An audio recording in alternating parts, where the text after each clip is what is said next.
Mes amis, Gennady Ptouchkine m'a appris cette semaine que l'Université technique d'État de Novosibirsk fête ses 70 ans. Bravo à vous, je vous envoie ce message de félicitations depuis Paris. J'ai choisi de m'adresser à vous depuis le Collège de France, que vous pouvez voir derrière moi.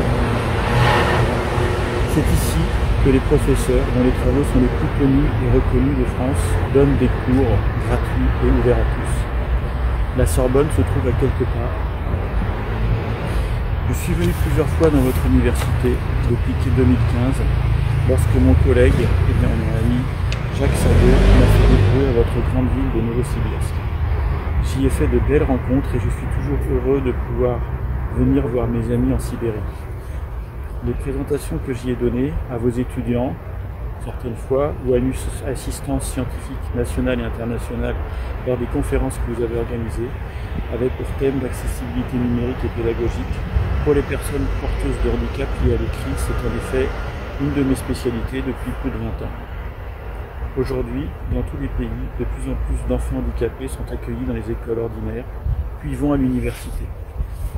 C'est pourquoi il est très important que les enseignants de l'université aient une sensibilisation au handicap et aussi un accompagnement de la part d'un service compétent et doté de moyens suffisants. La présence des étudiants handicapés est non seulement importante pour eux, mais aussi pour tous les autres, qui sont ainsi confrontés à des personnes différentes. En effet, la différence a tendance à faire peur lorsqu'on ne la connaît pas, mais on se rend compte que ces craintes sont sans fondement dès que l'on connaît des personnes différentes. Et ainsi, on se rend compte que chaque membre de la société, quelles que soient ses capacités, a quelque chose d'important à apporter à la communauté. C'est pourquoi je suis toujours venu avec plaisir lorsque j'ai été invité. Je dois reconnaître que la ville de Novosibirsk a fait de grands efforts en matière d'accessibilité. En cette période troublée, alors que de nombreux enfants et étudiants doivent rester chez eux pour ne pas propager ce satané virus, la question de l'accessibilité numérique est encore plus mise en évidence. Lorsque cette situation a commencé, j'étais moi-même en Sibérie, début mars, d'abord à Novosibirsk, puis dans la belle région de Krasnoïarsk. J'ai dû rentrer vite à Paris par l'un des derniers vols réguliers.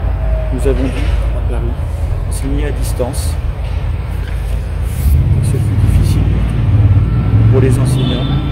Cela demande une préparation beaucoup plus difficile et exigeante, mais surtout pour les étudiants qui se retrouvaient seuls devant un ordinateur, et pour certains avec du matériel insuffisant et dans un environnement pour le moins difficile. Ce fut très difficile pour ceux de nos étudiants qui étaient déjà en difficulté. Nous avons eu beaucoup de mal à leur expliquer à distance ce qu'ils avaient du mal à comprendre. Si on ajoute des problèmes d'accessibilité des documents, la difficulté devient surmontable.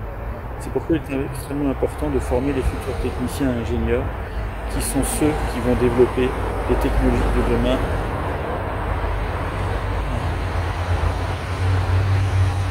Mais j'espère que cette pandémie sera maintenant rapidement contrôlée afin que nous puissions nous voir pour de vrai prochainement.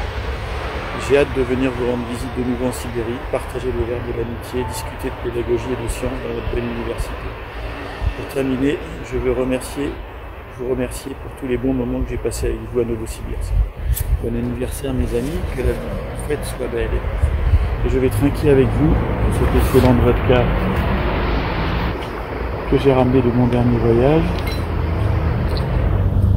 Na zdrowie.